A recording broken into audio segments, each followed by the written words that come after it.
Recording in Praise God. Praise God. God is good all the time and all the time. God is good. Praise God. Praise God. Isang mapagpalang araw po sa bawat isa. Sa pagkakataong ito, tayo po ay dudulog kalapit sa ating Diyos na buhay ng may pananampalataya na kung saan may dalawa o tatlo na nagkatipon sa kanyang ngalan. Naroon siya sa kanilang kalagitnaan. Sa araw na ito, tayo po ay dudulog sa Panginoon sa ngalan ng bayan ng Tugunan sa probinsya ng Cotabato. Ating hihilingin na maitatag ang altar ng ating manunubos sa bayan ng Tugunan. May mutag sa atong mga kaigsuunan diha sa Visayas ug sa Mindanao. Bisan pa katong atong mga kaigsuunan nga anaa sa Luzon ug sa laing nasod. Dalaygon ang Ginoo sa walay katapusan. Ang atin pong pagsambay mula sa aklat ng mga awit, 29 na kabanata. Ang talata po ay 8.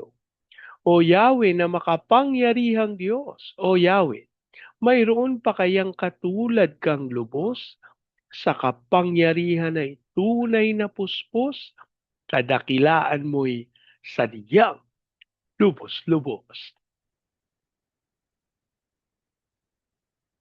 O Yahweh, na makapangyarihang Diyos, O Yahweh, mayroon pa kayang katulad kang lubos? O Yahweh, makapangyarihang Diyos. O Yahweh, mayroon pa kayang katulad kang lubos? Sa kapangyarihan ay tunay na puspos. Kadakilaan mo'y sadyang lubos-lubos. Sa kapangyarihan ay tunay na puspos. Kadakilaan mo'y sadyang lubos-lubos. Manaming Diyos na makapangyarihan, sa lahat kami po'y nagpapasalamat sa pagkakataon na minsan pang makadulog at makalapit sa iyong banal na harapan. Ama, kami po'y nagpapakumbaba, humihingi ng tawad sa lahat naming pagkakasala. Aming idinudulog sa iyo, Panginoon, ang paglilinis ng banal na dugo ng aming manunubo sa lahat ng karumihan, sa lahat ng kaisipan, nang hindi ayon sa iyong dakilang kalooban. At sa oras na ito, idinudulog namin sa iyo, Panginoon, ang bayan ng Tugunan sa probinsya ng Cotabato. Ang aming panalangin, ang lahat ng altar at lahat ng kasunduan na ginawa sa bayan ng Tugunan nang hindi ayon sa pangalan ng aming manunubos ay mapawalang sa pangalan ni Jesus at sa pangunguna ng iyong Santong Espiritu ang aming hiling. Maitatag ang altar ng aming manunubos sa bayan ng Tugunan. Maraming salamat po ang aming pag-asa. Tinugon nyo at tinanggap namin ang aming panalangin sa pangalan ng aming Panginoong Jesus. Amen. Amen. Amen. Amen. Amen. Amen. Amen. Praise God. Praise God. Ang atin pong pagbubulay ay mula sa aklat ng Exodus sa ikadalawang kabanata. Ang talata po ay 7 hanggang 10. Ang kapatid naman ng bata ay lumapit sa prinsesa at kanyang sinabi, kung gusto po ninyo, ihahanap ko kayo ng isang Hebreyang mag-aalaga sa sanggol na iyan. Sige, ihanap mo ako, sagot ng prinsesa. Umalis ang batang babae at tinawag ang mismong ina ng bata.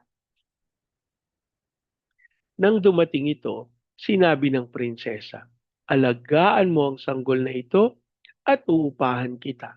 Kinuha ng ina ang sanggol at inalagaan. Nang malaki na ang bata, dinala siya ng kanyang ina sa prinsesa at siya'y itinuring na anak nito. Sinabi niya, iniahon ko siya sa tubig kaya Moises ang ipapangalan ko sa kanya. Ang Diyos po ang magpala ng kanyang buhay at makapangyarihang salita. Sa bahagi pong ito ng banal na kasulatan ay maliwanag nating matatagpuan kung gaano naging napakabilis ng kapatid ni Moises. Alam niyo, ito'y tumutukoy doon sa pagkilos, pagganap ng mga gawain na itinalaga sa atin. Samantalang tayo po, pinagkalooban ng Panginoon at binigyan ng kalayaan na kumilos doon sa ating panahon, iba pa rin po kapag ka maliksi. Agad-agad nung nakita niya na iniahon yung basket na pinaglagyan sa kanyang kapatid, agad siyang lumapit sa prinsesa at nagtanong at nagsabi, kung gusto po ninyo, ihahanap ko kayo ng isang Hebreyang mag-aalaga sa sanggol na iyan. Alam niyo po yung karunungan na taglay ni Miriam, ito po yung nakatatandang babae na kapatid ni Moises, ano po, ay sadyang di pangkaraniwan sapagkat agad na kanyang naisip na mangangailangan ng mag-aalaga at magbabantay ang prinsesa.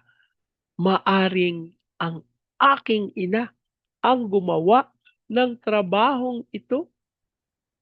At totoo po, kanya agad na nasabi sa prinsesa na maari, ihahanap ko po kayo, no? Ako. At alam niyo, nakakatuwa naman sapagkat ang prinsesa ay nagtiwala. Ito po yung nagpapakita kung paanong bukas yung kanyang puso, yung kanyang kaisipan para sa mga Hebreo. Ano po?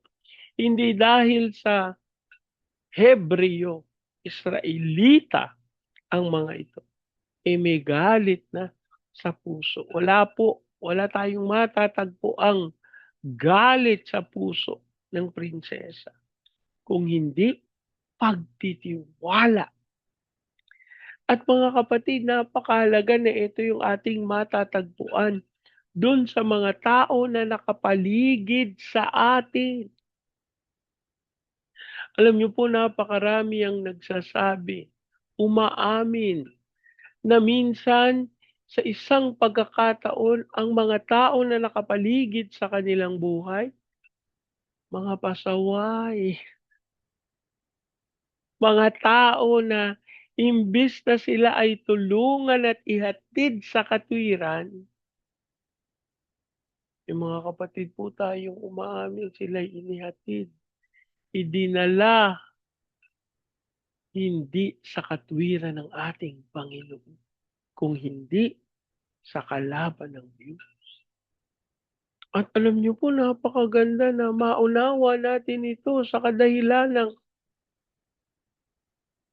ito po ay nagbibigay sa atin ng paalala. Sino ang pinapayagan mong pumaligid sa iyo?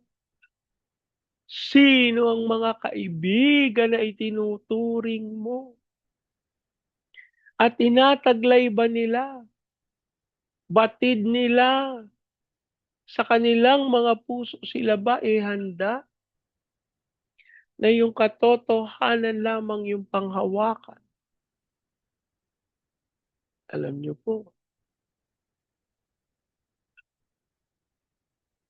na ang isang hindi magandang pag-uugali nakaka-istorbo o nakaka hawa sa iba. Kaya dapat po maging maingat tayo 'no, alam niyo ito yung lumagay sa kaisipan ko isang beses, ang inyo pong lingkod naku may ikukumpesal po ako sa inyo. Ang inyo pong lingkod ay lumaki sa isang tahanan na ang pagmumura ay isang napakalaking kasalanan.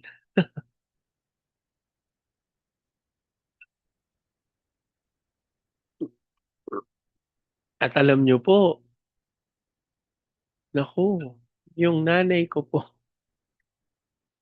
yung tatay ko, nung mga maliliit kami naririnig ko naman na nagmumura sila pero hindi yan lagi-lagi 'no. Kasi ang requirement sa amin, ang warning sa amin, hindi ka puwedeng magmura.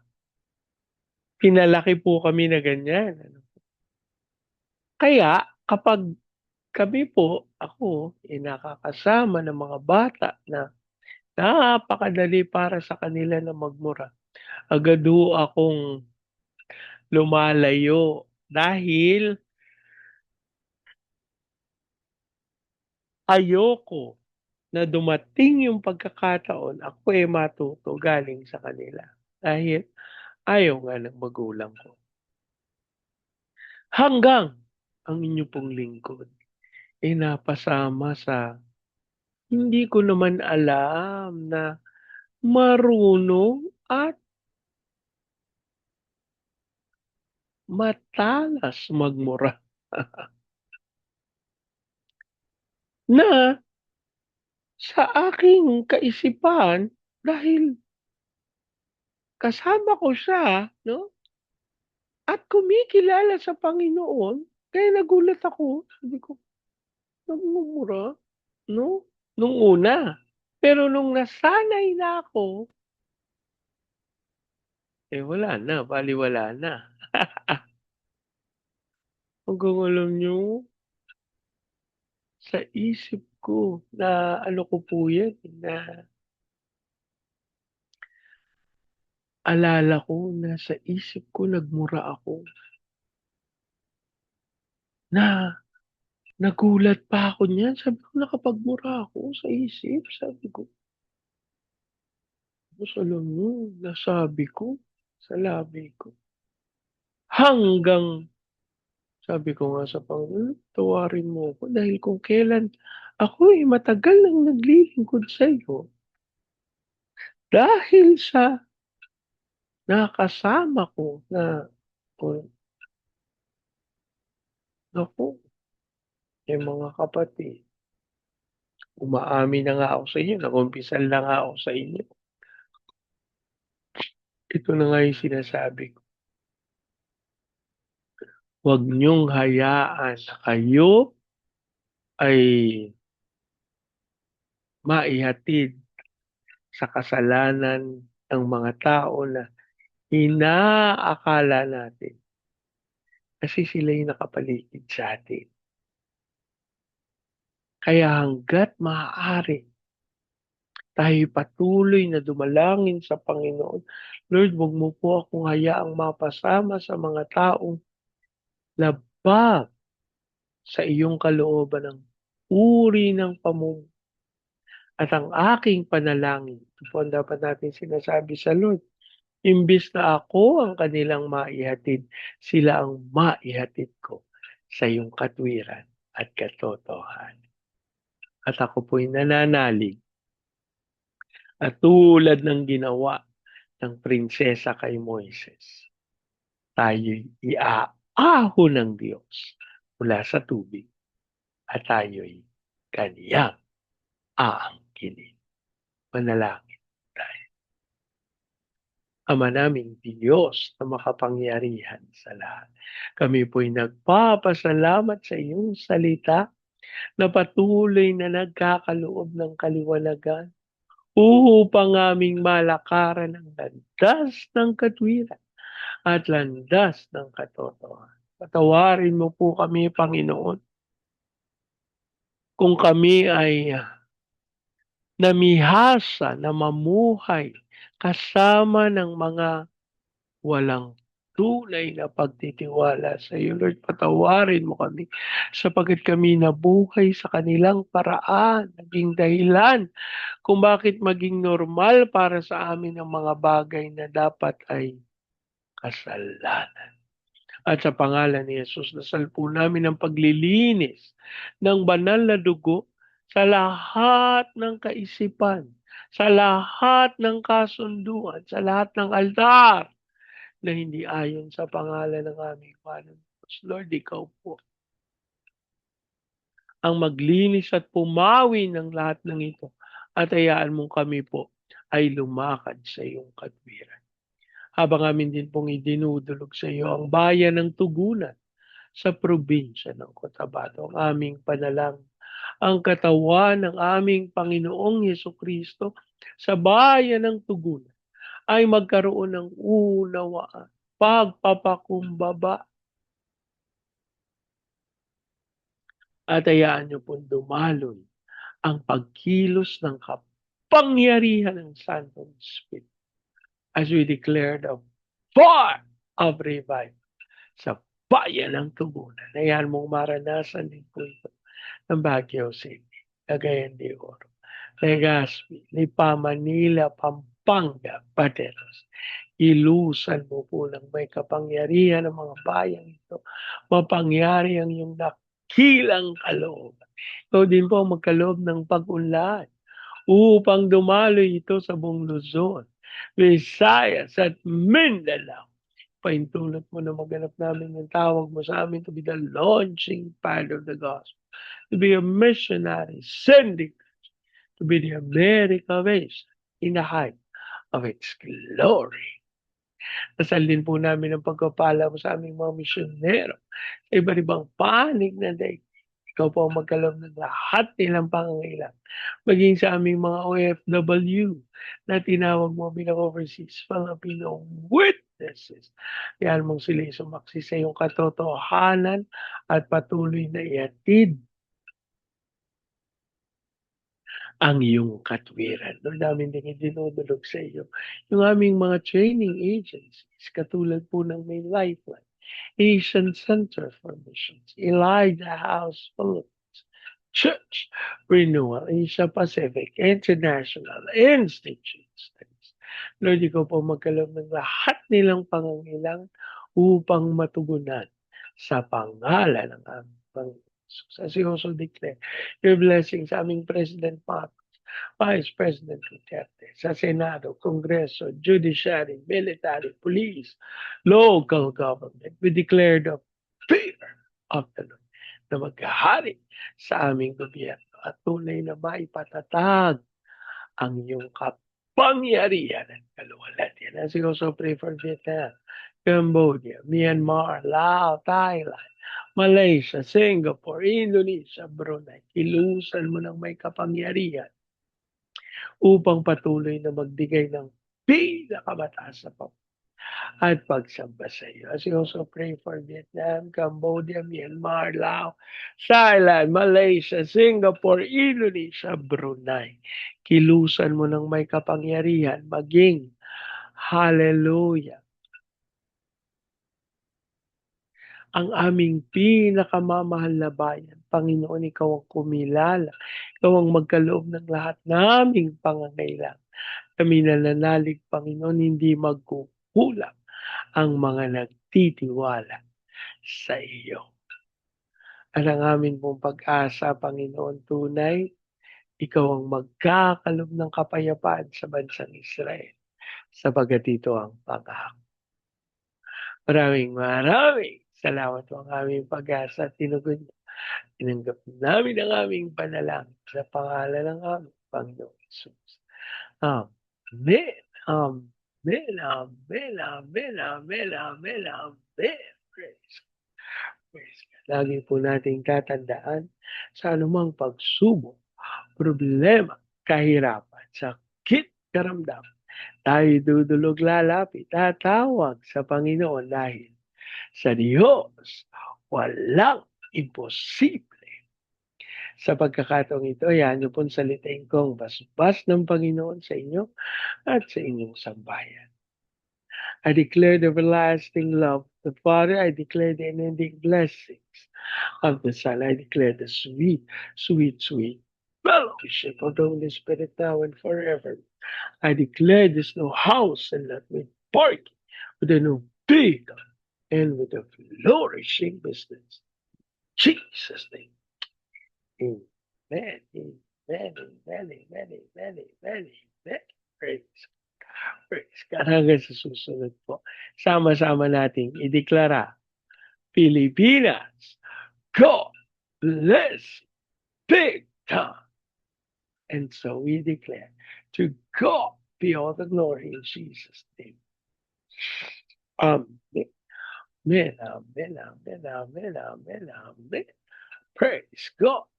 Praise God.